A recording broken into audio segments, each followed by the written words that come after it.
Impressionistic influence. So we're going to talk a little bit about Impressionistic art and what that means. And then more specifically, I'm trying to get used to this mic. We're going to talk about how Impressionism has influenced this wonderful panel we have today. And you'll see it show up in different ways in their work. So that will be very interesting. And we also kind of all agreed we're going to probably talk a little bit about plein air painting, which also was very reminiscent of Impressionistic painters and still today. So we'll mix a little of that in as well. Sometimes when we do that, we hear some really funny stories about when they were out in the field painting. Right? Taking your life in your own hands. So today we have with us on your left Keith Bond, who is homeless at the moment. So if anybody has a place, no. Keith and his family have been living in Hawaii and are moving back to the mainland. So he just told me his wife and kids are exploring and having fun on all the islands while he's still here, but they'll be back and choosing where to live back on the mainland. So glad you're here, Keith. And right next to him is Matt Sievers. And Matt hails from Idaho, and we get him in the wintertime. And right here in the beautiful blue is Craig Persley, all the way from New Hampshire. You might be the farthest distance. Hawaii's pretty Oh. You're right. Yeah, but you don't have to go back to Hawaii, do you? No, I'm not going. Okay. That's who I win. Okay, you win.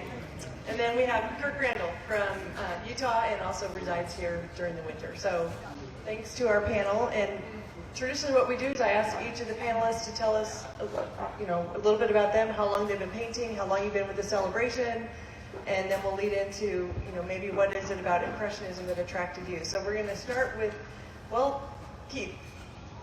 And you know the rules with the microphone. Very close. Turn it on. Hold it real close. Yeah. Turn it on, right? Aloha. All right, good. So in Hawaii, just a little side note, I need to not talk with my hands.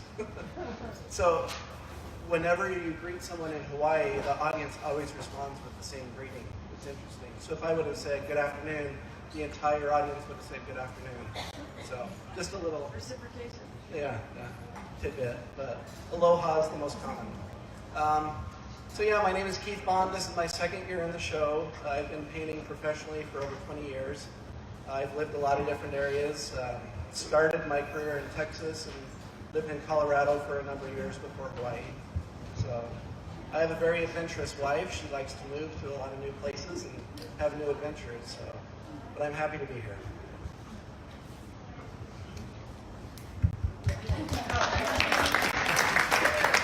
My clap is really weak. Howdy do? It's the same in Idaho. Let's see, this is my 10th year of this show, and this show is phenomenal, especially as an artist, the growth and the connections and the relations, especially between artists.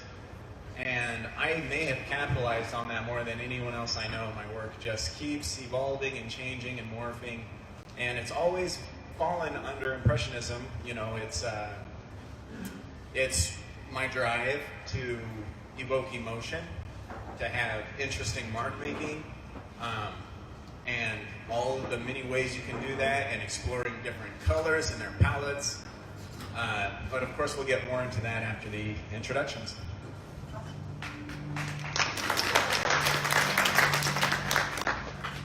And I'm Craig Persley, and from New Hampshire. Hey, thank you.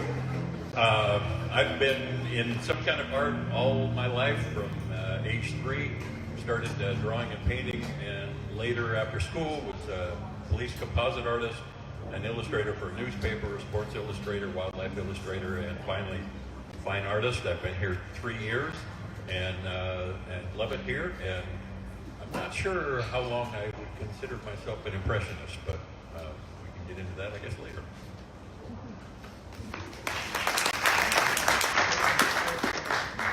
I'm Kirk Randall, and my introduction would be, just glad you're here.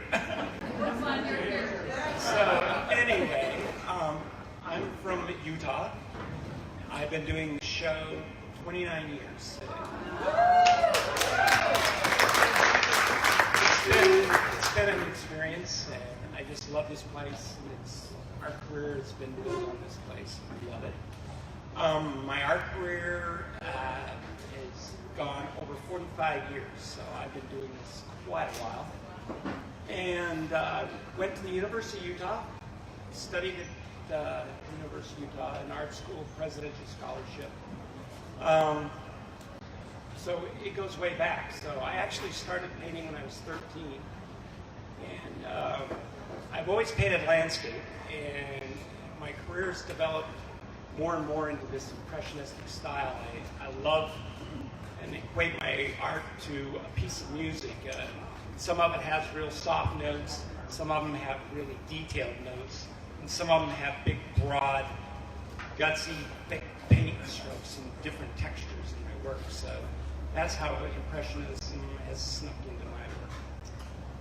So which one of you would like to, or perhaps all of you, describe what Impressionism means to you and how it's influenced your work? So the early masters were very formal and precise in their painting, and when did Impressionism come into vogue? All right. My first impression of Impressionism was in the Denver Art Museum, and I walked into a gallery and was easing around the whole room and found myself 18 inches away from a Monet painting that was, I think, the Thames River and some buildings and boats in the fog. And I thought, really, this is Impressionism? What's the big deal? I was not wowed at all. And I continued going around the room, and when I got to the other side, before I left, I looked back through these paintings, and that one leaped off the wall. So I thought, wow, now I get it. Because it looked so incredibly different at a distance and as compared to up close. And so that's part of what Impressionism is to me. There are paintings that can look the same up close, except you can see more details, and further back, it's still the same painting. But a lot of times with Impressionism, you get an entirely different feeling, and things that are so loose up front can really tighten up in back. And for me, Impressionism is light and color. That's how I describe it. So a little bit about the history, I guess, of Impressionism. Manet, Edward Manet, was an artist who kind of, he didn't like the traditional, really formal, very highly detailed work that was found in the salons. And he kind of rebelled against that and wanted to paint a little bit more expressionistically, impressionistically, I guess you'd call it. But the term never really, the term came about later. He influenced a lot of other artists who were kind of on the fringes. Monet is the most well-known, Renoir, Sorry, yes, my mind went blank. Yeah, so he influenced a lot of these other artists. They were rejected by the salons, and so they formed their own art group and their own exhibits, which over time became very popular. A well-known art critic who was very against these impressionists criticized one of Monet's paintings. The name of the painting was Impression Sunset, and he criticized his work and saying all it is just an impression of the scene. There's no detail. Well, anyway, that's kind of what he was after, and the name eventually stuck. So Impressionism came about because they wanted to paint a moment in time the way the eye sees differently than the way the brain interprets what we see. They wanted to capture a fleeting moment. They wanted to capture everyday life rather than what the salon painters were. They were painting things that were more, what's the word I'm looking for, idealized or stylized. They wanted to paint more natural subjects, the way we see them, the way we experience them. And so that's how the movement started. For me personally, so there's the term Impressionism is kind of it has evolved to mean two things. One is the philosophy, and two is the technique, being loose, painterly. And I guess I kind of do both, although I never really considered myself an impressionist, but other people say yes, it fits within that. But the philosophy for me, for my work, is about capturing a moment, about capturing a feeling, an impression of a place. I don't care about details. I don't care about accurately representing something. I want to paint an emotion to that something.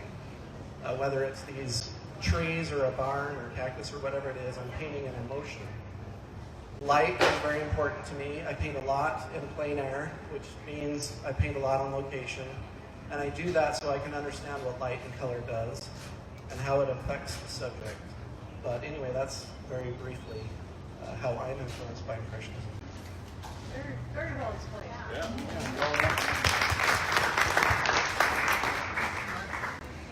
Plein air painting is instant impressionism because you're trying to capture light before it changes, especially if it's earlier or later in the day where your colors are changing so quickly. If there's clouds that are affecting your light, now you have soft ambient shadows, but you want to hurry and get those hard shadows while the sun is hitting that tree or that cactus very strongly. So you're mixing color as quickly, accurately, warm, cold, your values. If you look at like that mountain out there where the sun's kissing that top ridge and how warm that light is and how the whole mountain is this blue, this deep, cold tone. So you would mix for that and maybe drop it in with one brush mark and try and have the mark an impression where the top of that ridge is far away. It needs to be nice and soft, or maybe harder than where the shadow meets the light.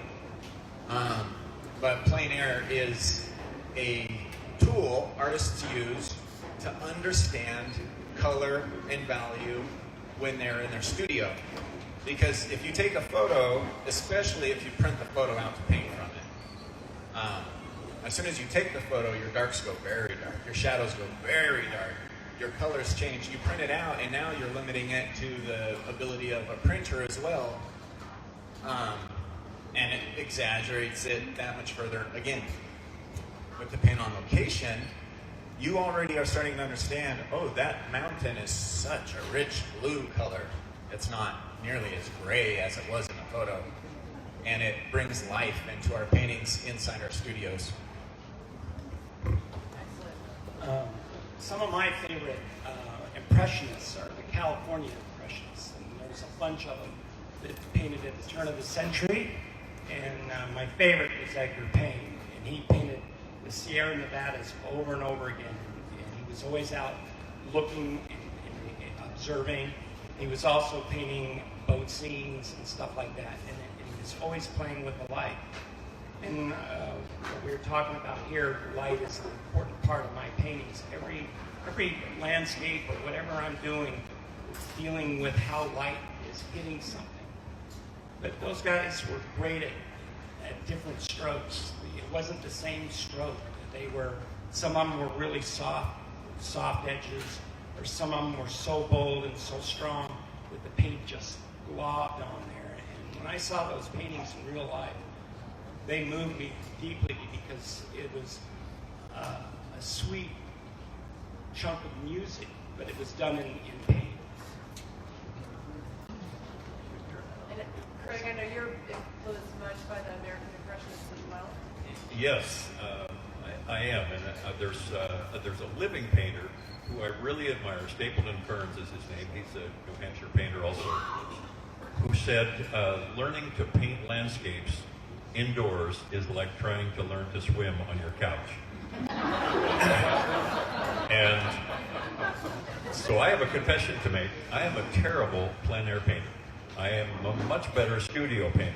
So consequently, I am, I think, a good observer when I'm out taking the photos that, as Matt said, get changed by your printer. They get changed by your camera. So I actually teach a workshop in how to paint from photos to look like plein air paintings. And I'm really happy when somebody says, you're a plein air painter, and I'm not, so I'm doing that right, apparently. But I saw one time a picture from my favorite living artist, Jeremy Lipking, backed away from his canvas of a landscape he did, and you could see the canvas and you could see what he was painting. And it was a real revelation for me, because what he had on his canvas was so much more colorful and so much more interesting than reality. And that's one of the things that I bend.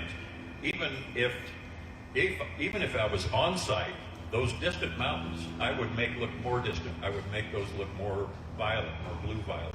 I would alter things to make them look, to be a better painting. And that's another thing I love to hear, is when somebody says, when they see the photo I'm working from and the canvas, they say, I like your painting better. But yeah, those early American, same thing. California Impressionists, and there's some great ones in Pennsylvania, also artist colony there, that are tremendous influences on me. He also has an amazing practice your brushstroke in the comfort of your own living room workshop that you guys can take as well. So Impressionism for me is light and color, and again, sort of the impression of what you're interpreting. And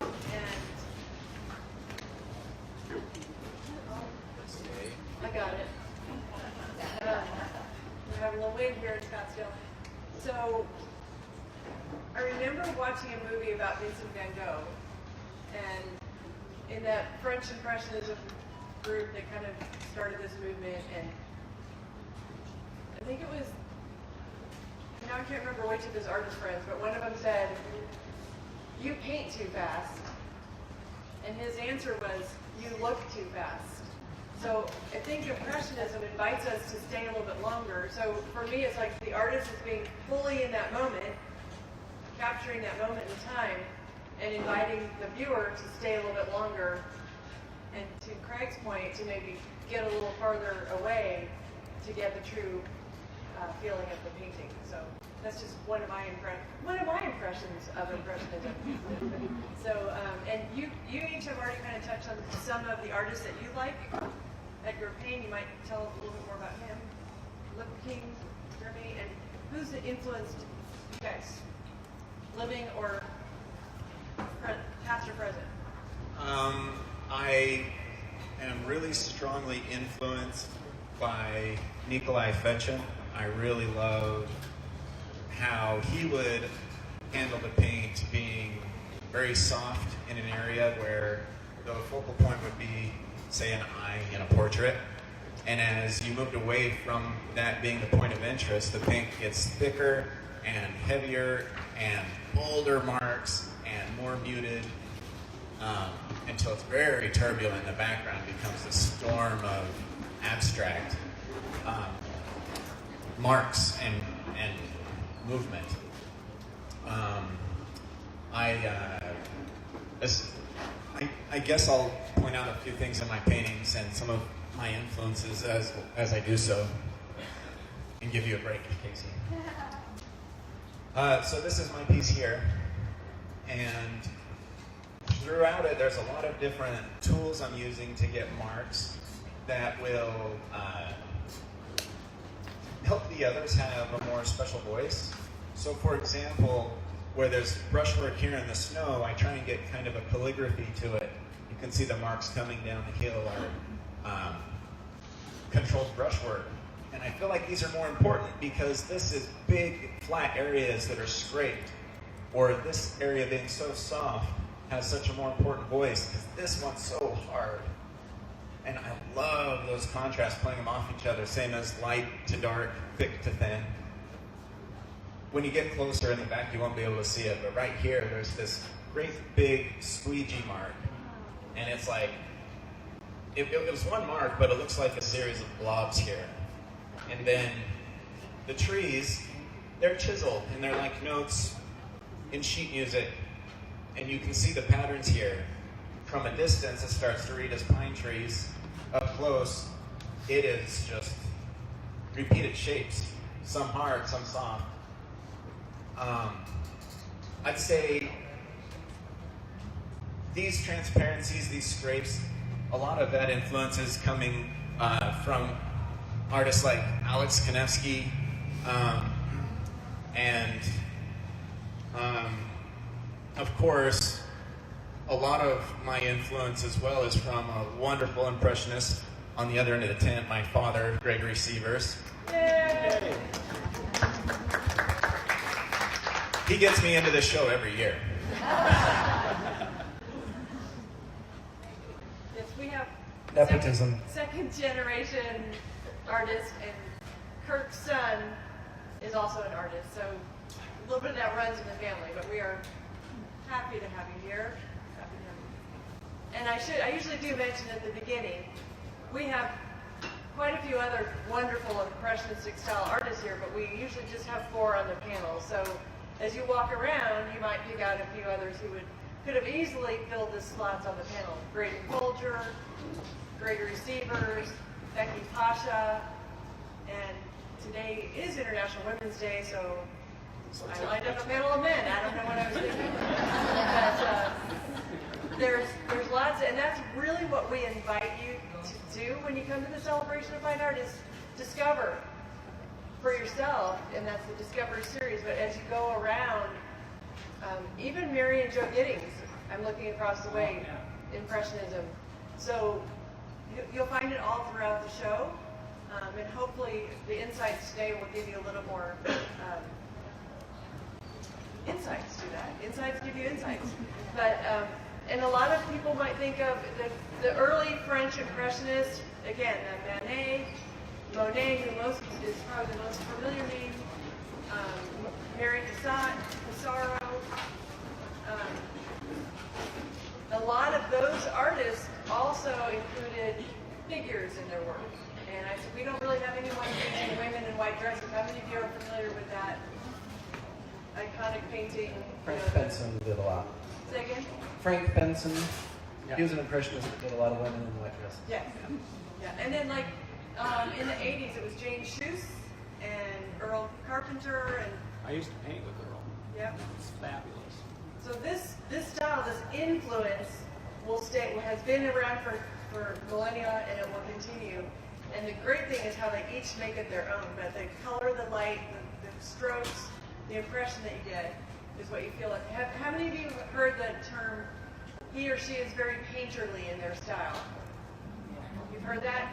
What that generally means is you get a bit of looseness that invites you in, and it's the impressionism they're giving. So, Keith, did you want to Add my 2 bits. Yes, please. So my favorite artist, how much time do we have? Pardon? All the time you want. All the time. All right. I hope you have your sleeping bags. I am influenced by so many different artists. I love looking at other arts and seeing how they handle different difficulties, different situations, and also how they brought their own vision to it and how they thought of something I never would have ever thought of. So I am influenced by so many different artists, not just impressionists. But probably my all-time favorite artist is probably John Singer Sargent. Edgar Payne is on the top of that list as well. I love Edgar Payne's work. Living artists, gosh, there's so many. But probably the one artist who, very early, before I even became an artist, I knew I wanted to do something with art, but didn't quite know what I wanted to do. I discovered Clyde Aspavig's work. Fabulous, fabulous landscape painter, lives in Montana. And he opened up my eyes to the possibilities. But anyway, yeah. So many, many artists have influenced my work. The thing that I love, so we talked a little bit, I think it was Craig that brought it up, how viewed from a distance that Monet painting came together. But up close, it was very loose and very abstract, very almost messy. I am intrigued with that. Kind of what I want to achieve is a 1-2-3 punch with my paintings, if you will. So if you view it from a distance, it grabs your eye, it makes you stop and want to look. But it pulls you in to where you want to look from a comfortable viewing distance. And at that point, I want it to pull you in to where you feel like it's a believable place. You feel like you can enter into that painting. You feel like you've been there, or it triggers some emotion or something. And then the third is when you come up to the surface and look at the surface quality of the painting. I love having that painterly approach. I love being able to see the brush marks visibly, to see how the paint was applied. And that's something that other artists geek out at, but a lot of collectors don't necessarily understand the excitement that another artist gets of looking at how the painting is painted. So anyway, I like my painting to be interesting at all three distances. One of the great things about painting from life, Matt talked a little bit about it, looking up at those mountains, but being able to see the subtleties of color that a camera misses. In these aspens, there's so many different colors going on in that aspen, but in a photo, you don't see all those different colors. So that's the great value of a painting from life, is being able to see how those colors interact with each other, and to paint in a way where they are optically mixing on the canvas rather than mixing them thoroughly on the palette. Palettes would be kind of fun to talk about, and brushstrokes. Like, I love walking around, and any one of these guys are artists when I walk by, and they're in the painting moment, and you'll, like Kurt, who often has paint on his face, look at all their palettes. When you walk around, look at the different palettes and the different styles, but like, I'll see Kurt, like right here, you'll see like a big, bold blue, and it literally will be blue paint loaded up on there, not pre-mixed, and talk about that a little bit. Yes, I have to, these two just explain what goes on in my head when I'm doing a painting. Literally, the notes, the different strokes, different colors. One thing that I'm messing around with lately is abstractions of color, and abstraction of stroke, and abstractions that are just abstractions. But when you stand back and you look at the piece, it registers almost realism. If you're 15 feet away from one of my paintings, you're going to know that they're cottonwood trees. If you go up within a foot and you look at those trees, you're going to see an abstraction and a kaleidoscope of color that doesn't make any sense. And so I think of Impressionism as that also. One of my favorite artists is a good friend that I met when I was a kid, and we've been in the art business a lot, is Scott Christensen. He's a great plein air painter. He's taught me, and I've learned from his paintings, of looking at design when you're out in the real life painting plein air. That out there tells you how to develop a design by just looking at it and observing it. Sometimes we get preconceived ideas of what something looks like or the design. But out there, when you're sitting in front of a blank canvas and you're going to document that piece, that'll tell you how to make a design that you would never come up with. So plein air painting is a great way of doing that. Earl Carpenter taught me that very young when I was showing what Dan made 20 years ago. And the guy was amazing. The experiences were off the charts. So painting plein air is a good way of doing this also. And look at the mountains now. Like, this is chasing Totally the light. different. Totally different. The cloud formation's totally different. Everything. So if you're out in the field right now and you want to capture that, how many colors do you have on your palette? What are you doing? I guess I'll talk. Yeah. I'm not sure how many colors I have. It's probably somewhere around 8 colors. But what I do is, again, I'm not trying to capture a literal representation of what I see. I want to capture the feeling of what I see. So with the sunlight moving and changing, the shadows moving and changing, I pick one moment and stay true to that moment. But as the sun moves to a different location, I don't chase that light and move it over there. I just borrow from the color I'm seeing there and put it back to the original spot where I wanted. Living in Hawaii, when I'm painting the ocean is constantly moving. It's really difficult to paint moving water. So, but I've learned with time that the waves come in cycles. There's a repetition that happens even though no two waves are the same. And I have to pick just a split second of one moment within that cycle, and then watch for that moment every time the cycle comes in, and ignore everything else. If I try to follow all the different moments within that cycle, then I get a mess and it doesn't look like a wave. So it's knowing, it's staying true to what has impressed me with what I'm seeing, and not chase all the other things that are going on, but observe what's going on and have that influence my initial idea or moment that I'm trying to capture. Does that make sense? That's the best explanation of painting waves I've ever heard. That's And I think I just realized why I'm a bad plein air painter. I've been chasing the light.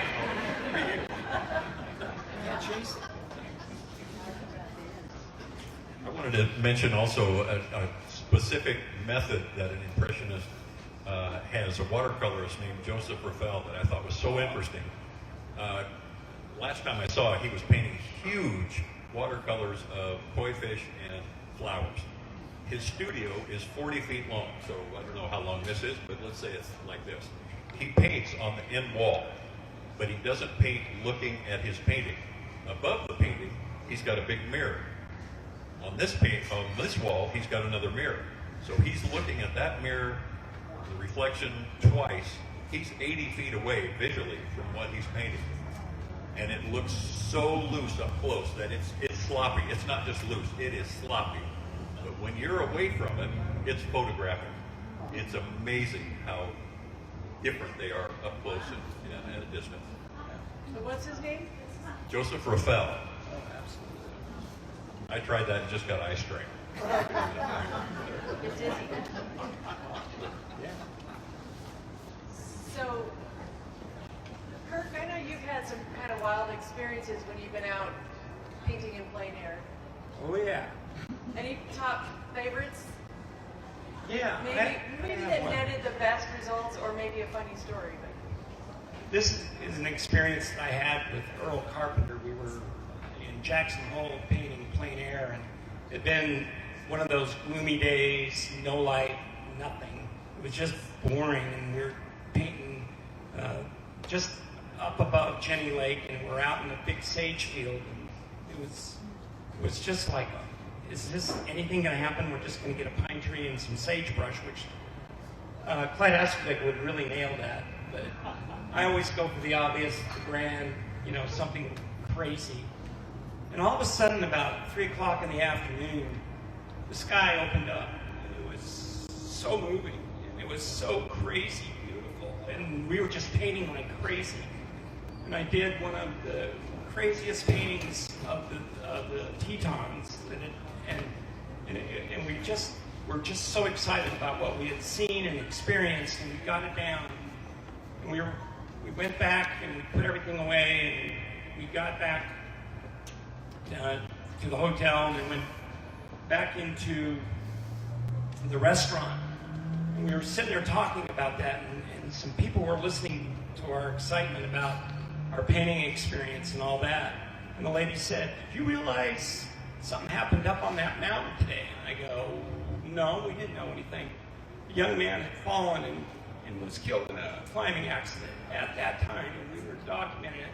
And it was like heaven had opened up. So that was such a moving experience that I would never be able to recreate it or do that.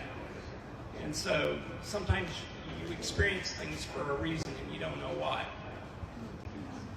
thank you for sharing that. Wow. Something you'll never forget. Never. Anyone else with a fair? Well, it's not a competition.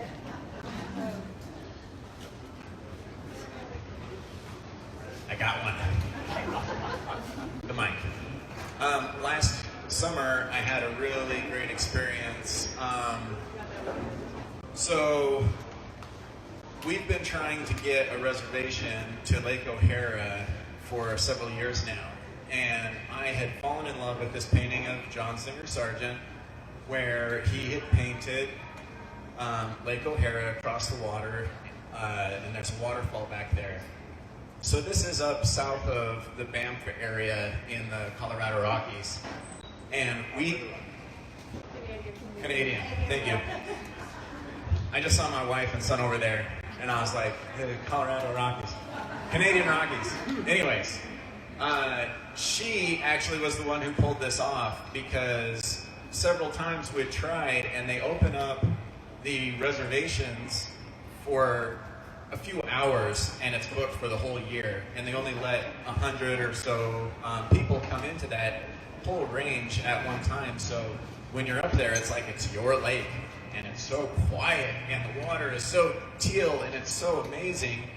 And I can see why they've controlled it so specifically. But anyways, we went up in there, and I got to paint for 3 days, and they actually have a bench with a plaque that says John Singer Sargent Point, where you can set up for the same view he painted.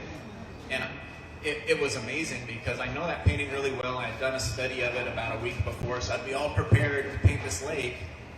And not one time did it ever look remotely like his painting. The lake would be overcast, or it'd be a real intense sun, and the rocks would just be this vibrant cadmium orange, and or the sun would be so intense, and the water would be so teal and so rich. And his piece, the rocks are like a deep purple color, and it was just amazing. It was so wonderful to stand there, but to experience the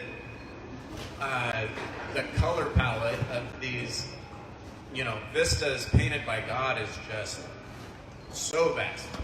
I probably could have painted there for months, and I wouldn't have seen anything what John Singer Sargent had seen, and I was standing in the exact same spot, same time of year. But it was a really special experience for me.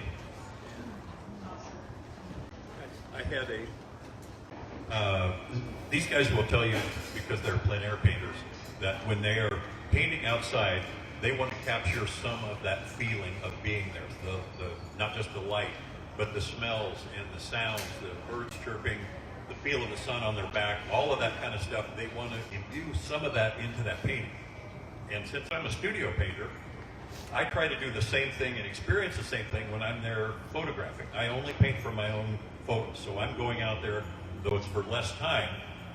But in my case, for instance, it was a incredible late afternoon. The sun was so warm and so beautiful, even though it was January in New Hampshire and there was snow on the ground.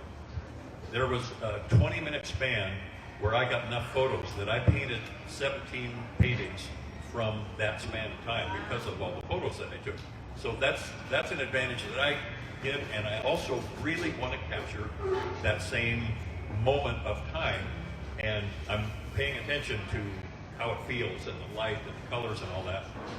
And another example, there was a particular barn that is my favorite barn in New Hampshire, and I knew it would be beautiful at sunrise. So I went out there a half an hour before sunrise and waited for the sun to come up. And the spot that I needed to be in meant that I needed to stand knee-deep in the snow, and the sun rose especially slow that morning. I had to just wait and wait. It was 12 degrees, and I was waiting with my camera, and sure enough, as the sun just came up, the top of that barn lit up with this red-orange. The bottom of it is this kind of cool red magenta, and as the sun got higher, of course, more of that warm color came down and lit up the roof as well, and it was thrilling to see that. And I got back in my car. I knew I had a lot of good photos to work from. I got back in my car and looked in the rearview mirror. My mustache was solid ice, and I thought, I love my job.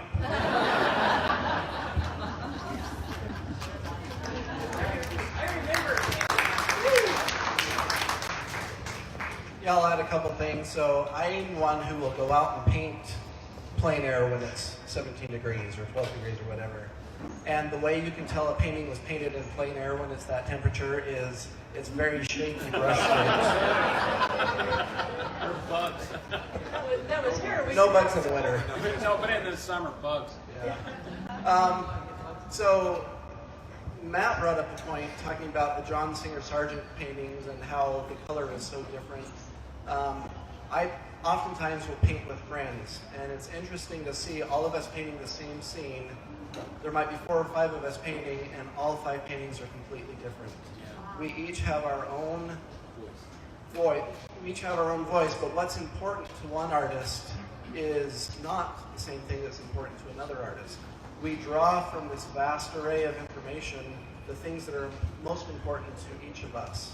And that's how we're making it unique. That's how we're painting an emotion, an emotional response. That's how we're painting an impression of the area.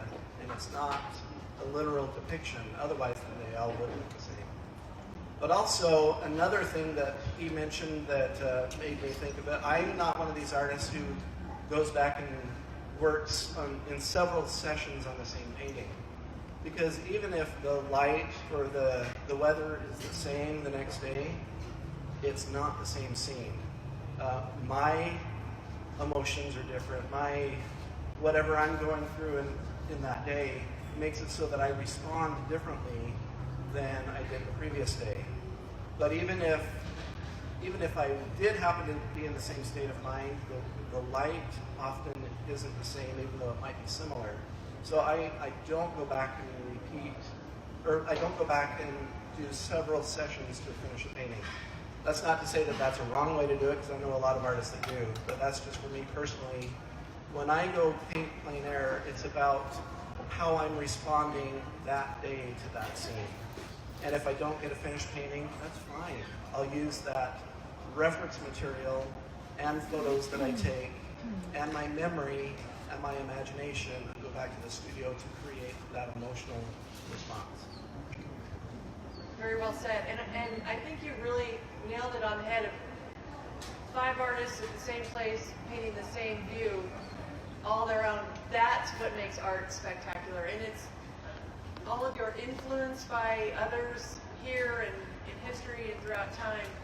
But you all have your own unique interpretation, which allows us, the viewer, to also be graced by that.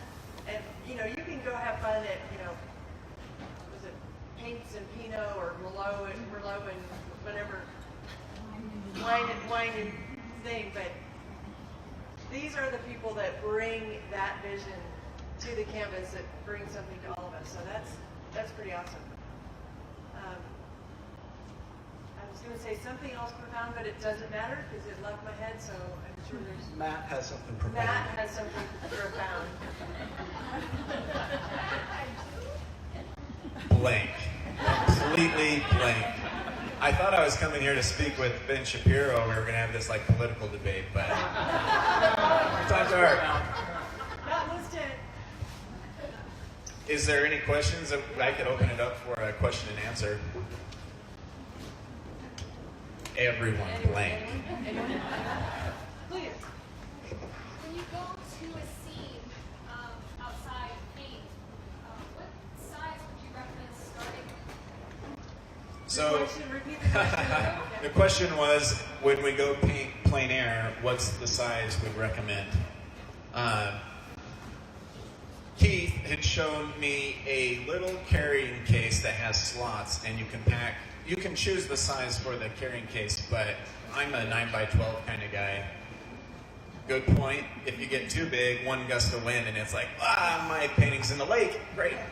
So you don't want anything that's going to catch any air. What's that? By clamps. Clamps, yes. And I just purchased I guess I've had it for about 2 years now, but it's a Strata easel. It's really, really heavy duty. It's weighted, but it has a lot of ways you can manipulate it and add to it, and it all collapses very very compact, and you can check it in on an airplane. It'll come down the luggage, and it could slam into the wall, and you get there, and everything's ready to go. So I really like my Strata. Let's see. So I guess it's just depends on what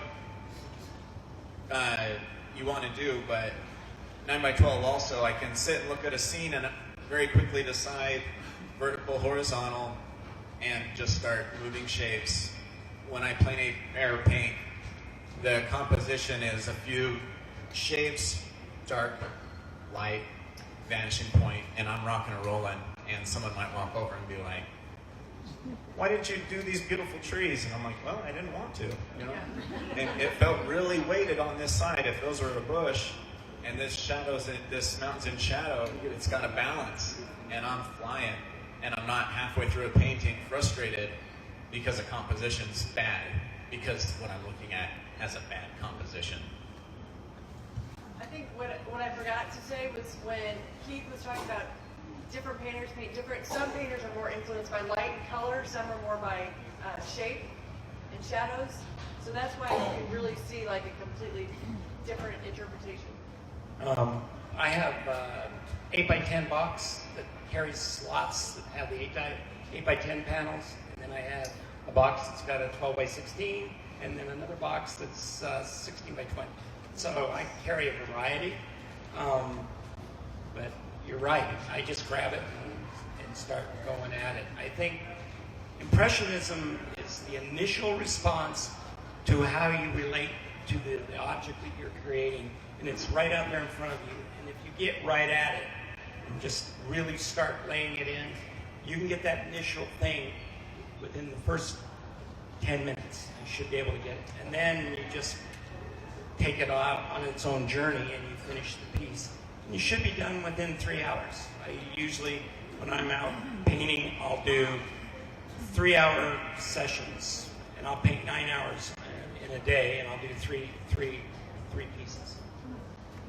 Even if you walk around here, Greg Sievers, he's got a whole bunch of small little, and a lot of them are horizontal, kind of oblong.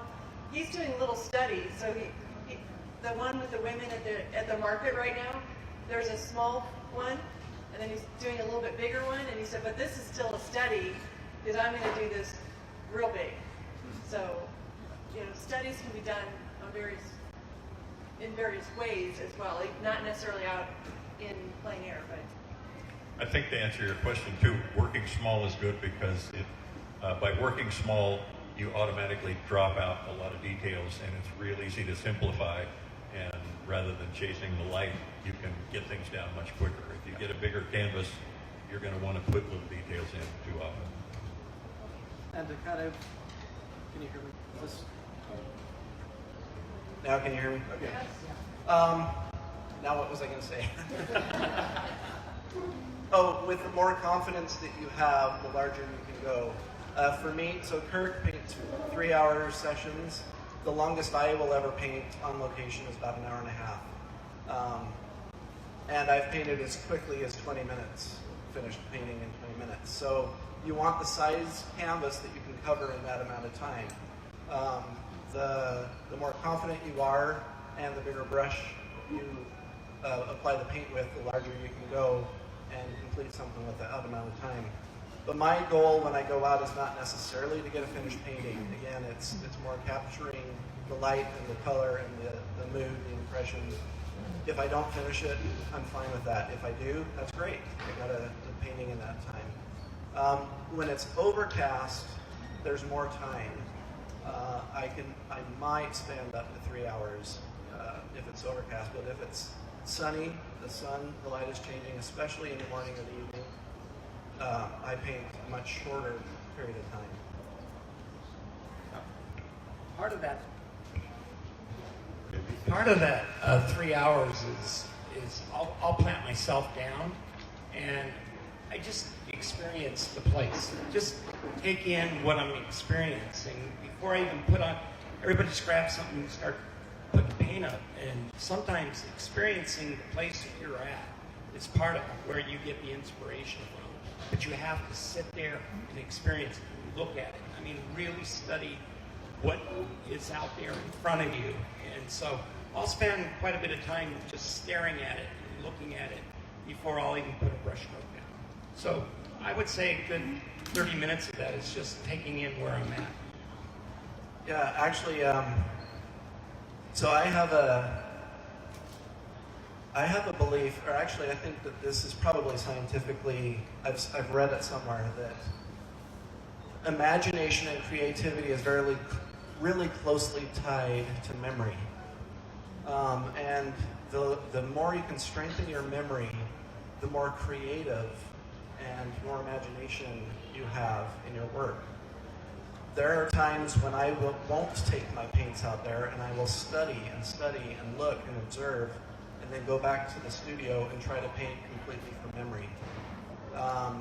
There are other times that I did a plein air painting, painted on location, and I should have thought to bring this, but I don't have this one with me. But I painted on location, and then the next day I was supposed to give a demonstration at the gallery. So I painted that same scene again from memory. And comparing the two, it was interesting to see the things that were the same and the things that were different. The things that were different is I was filtering through and remembering or using my imagination, creativity to paint the things that were most important to me. But the things that were the same was the color, the light, the values, all of those things were pretty close to almost identical. But it was the things that were most important to me to capture that feeling are the things that changed. So anyway, strengthen your memory, and if you do that, you'll strengthen your creativity and imagination. And research shows that most people don't have color memory. You can look at a color and it's taken away, and then given a choice of colors and you won't be able to pick it out. It's fairly rare, but I think a lot of it does come from the training. I think so too, yeah. If I hadn't painted on location so much, then I don't think I could have done. Yeah. And the day before, remembering what color mixtures I did helped me find those colors. Yes, please. It's obvious in these paintings you all see the world through different colored lenses. If somebody stole your palette and you had to take somebody else's, could you do what you wanted to do with it, or are you quite reliant on your own colors and mixtures? For me, I change my palette fairly regularly because I like to explore and experiment and see what I can come up with. When you look at my paintings, there's a consistency in the overall look and feel, but the 6 colors that I have in my palette right now, 2 years ago, were different 6 colors. When you're painting, you're really looking at warm, cool. If I look at the shadow on the floor versus where the light's on the floor, how warm the light's hitting it and how cold that shadow feels. And it can be reversed where the shadow reads warm. But there's this great Ilya Repin painting where he's showing his palette and there's like a dark, I believe he used a black, and maybe 4 colors, and he was very much of the mindset that in a very limited palette, you could get the exact impression you wanted by mixing warm and cold. And I feel confident that as long as I had the primary colors, I could get something beautiful out of it. And even something that fits my tastes for how far I push my darks, how cold they might be, etc. Yes, please. Do any of you gentlemen paint people? Do any of you gentlemen paint people? Yes. She asked if we do figurative work. Craig has a lifelong, amazing mastery body of work of figurative work. And yet more in impressionistic style. It's a little bit looser than super tight. my figures I kind of go in and out of the series, and I do that with everything. It makes so I have a lot of subject matters. I painted bicycles, and it was a large series of bicycles. You look back, and I was in the bicycle zone, and I have. I started doing florals. I would have been compared to perhaps Graydon Folger when I was painting the florals. It was heavy and rich color, and I wanted it to be bold and joyful. And I had gone through these series, but the figure is the one thing that I keep going back to.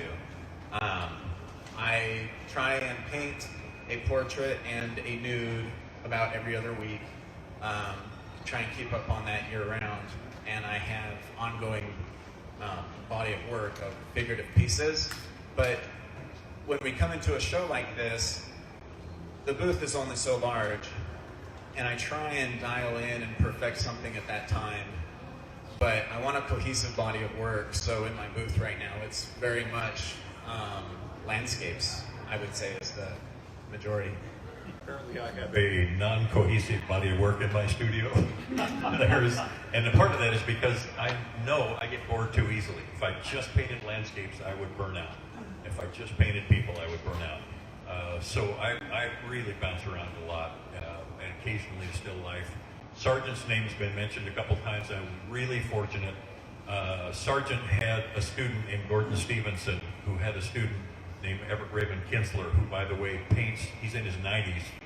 Every day he paints holding Sargent's actual palette.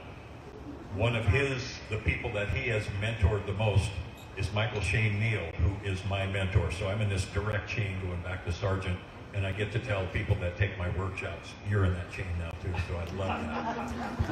That's great. I love that. Hello. So Susan's pointing out the large paintings over here behind the table, and they're somewhat covered up, but that's an earlier piece I painted, and it's 3 of the 5. There's 2 more that go in between the 3.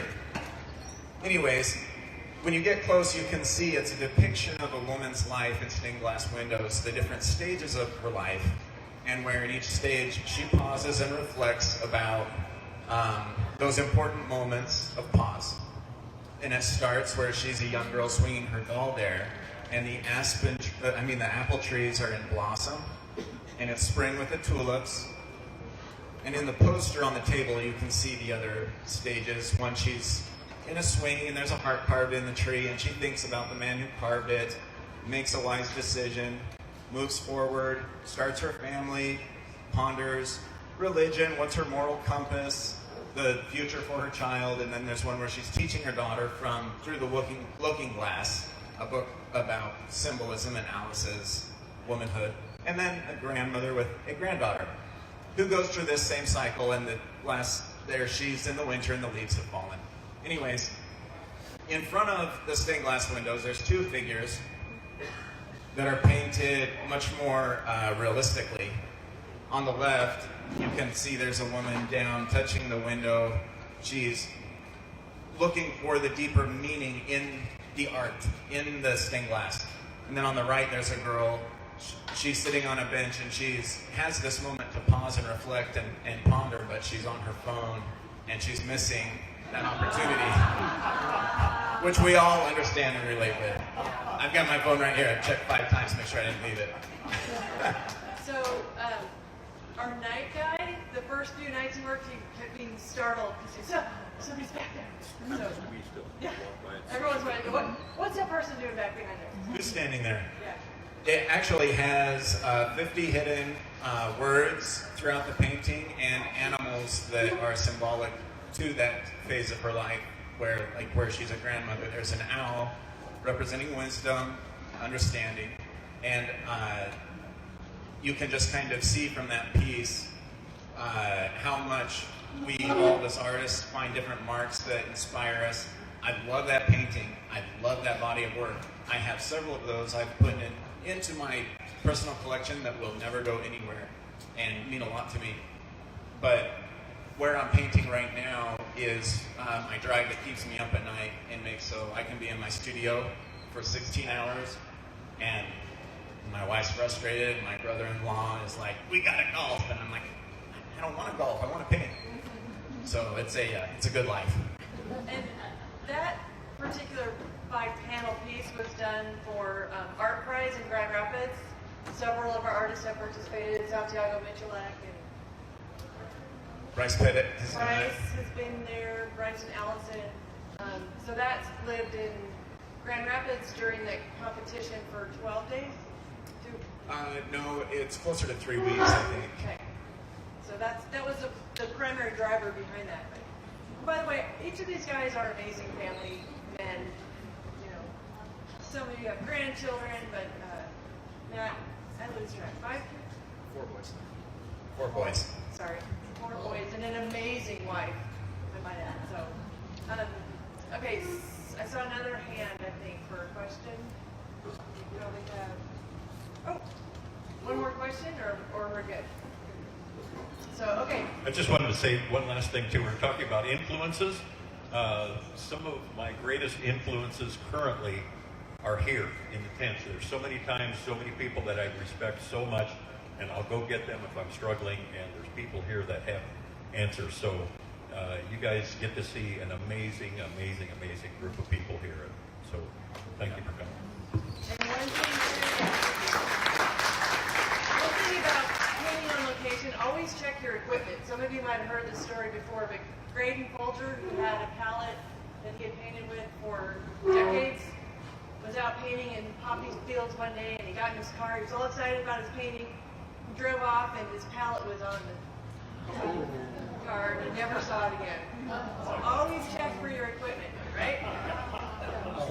And our visitor is back to close the show, our special dove.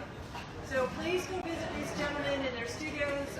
Craig and Kirk and Keith are all on the south tent.